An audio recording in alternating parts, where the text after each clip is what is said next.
Start working on refinishing the wood, and here's one side here.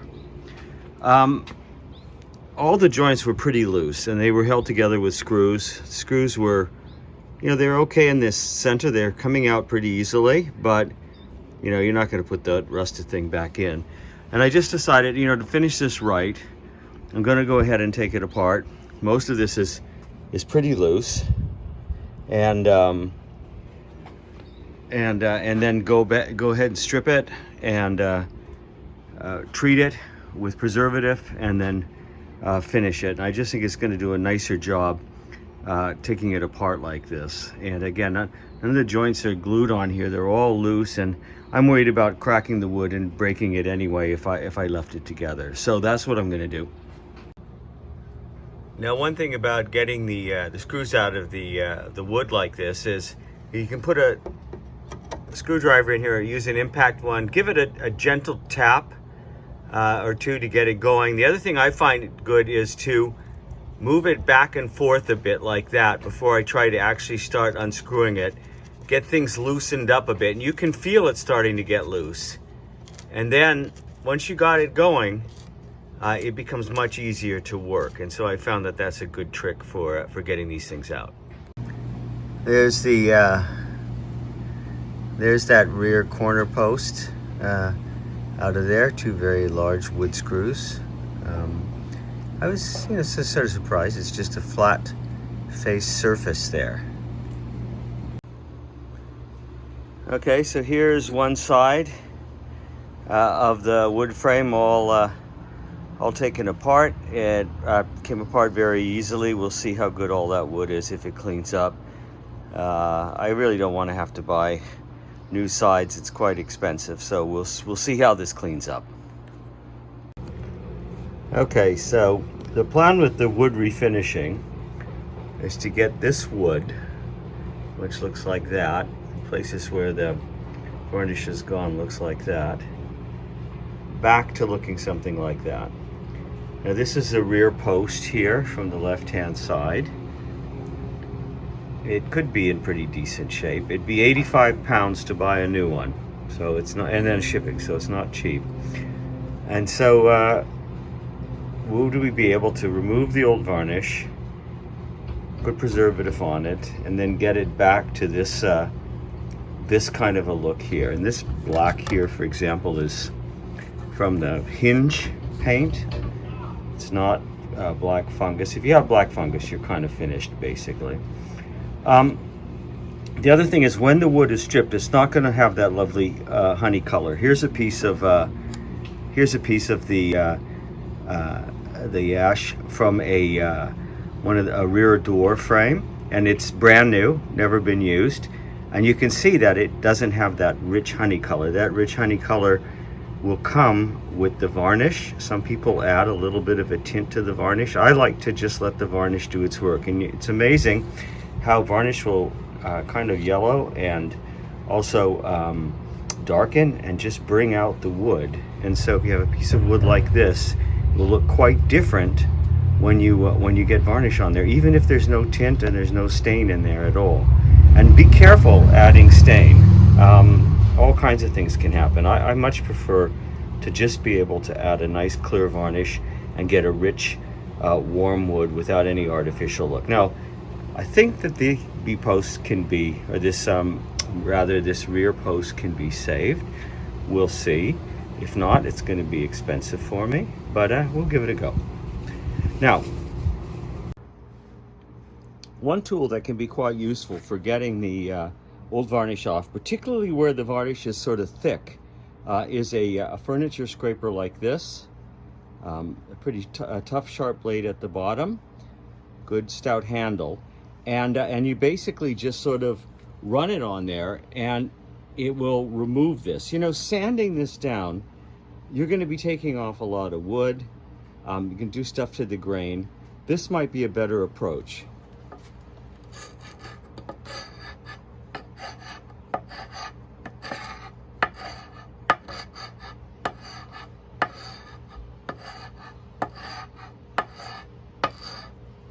So you can see how it's taking up that old varnish off of there. It's also particularly good where you have stuff like mastic and things like that in there. You know, you can run it over it and we'll bring it out. But it is going to be time consuming, and there's going to be bits of it that you're probably not going to get with this. But it's a good way to get at it, particularly if the varnish is thick, the varnish is beginning to peel and come up. This is a great way to start getting that off of there. And you can see, it doesn't take much effort, and it starts removing it and getting us down to the wood, which is what we want. So the stain on the interior parts of the rear posts the varnish had not worn to the point where it was very easy to scrape. It was harder to scrape. Now, what I like to use is a organic citrus-based stripping gel, and I find it really works great on these older varnishes and doesn't ruin the wood. Now, I've put it on there on the small bit here, right here, just a couple minutes ago, and you can see the difference. That's the part that's untreated, that's the treated part. How it basically raises the varnish right off and then allows you to remove it and scrape it really easily to get down through that stuff. And also, if there's, you know, bits of paint around things and stuff like that, it takes it right up as well. So we're gonna let it do its thing and then scrape that down. Okay, so here you can see, just after a few minutes of this stuff on here, how easy it pulls up that varnish, that old varnish, and lets you get that off here. Whereas on this side, the varnish is still really good, so it's a hard job to scrape it. Where just a little trimming of that citrus material, and it softens it up and off it comes. And again, it's very, you know, organic, low hazard. You don't have to worry too much about fumes with it. It's nothing horrible like aircraft stripper or something like that. But it really does help with stuff like this. And there you can see that lovely wood coming through underneath. So I'm putting the citrus stripper on the other side here, and it's going to do a nice job softening it up just like it's done on the small bit, and allow me then to scrape this finish off these interior portions of this rear post. And I should have a pretty good rear post when I'm all done. You can see it also takes up areas where there's paint and things like that. It really does a nice job finishing.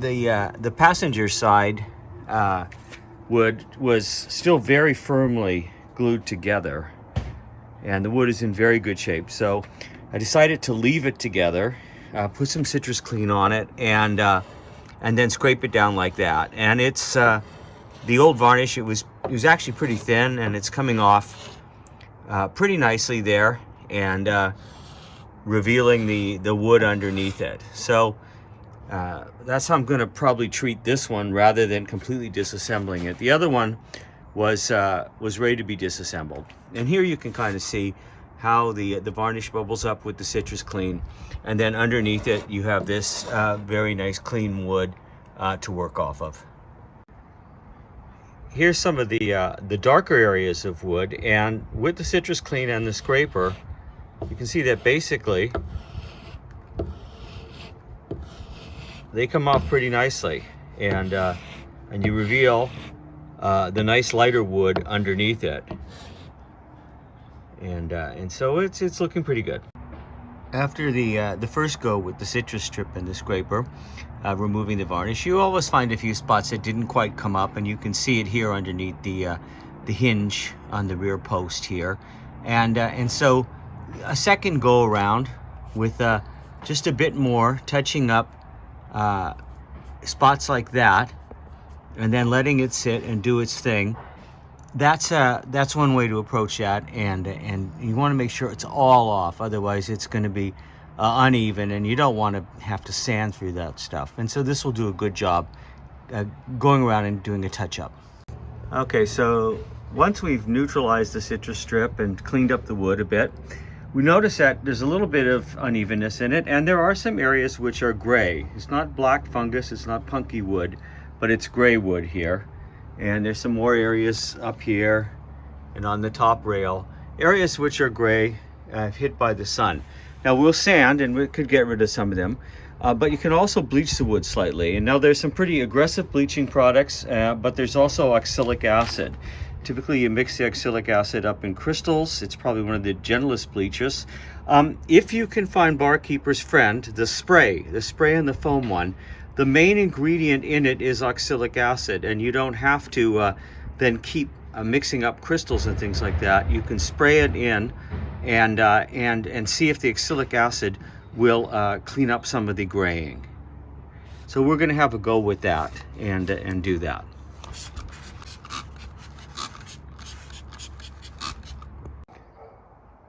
Okay, so after doing the lightning, giving it a light sand, in this case I'm starting with a 150, then going to a 220, and it actually came out pretty good. It looks pretty nice right now, and it should finish up very, very nicely.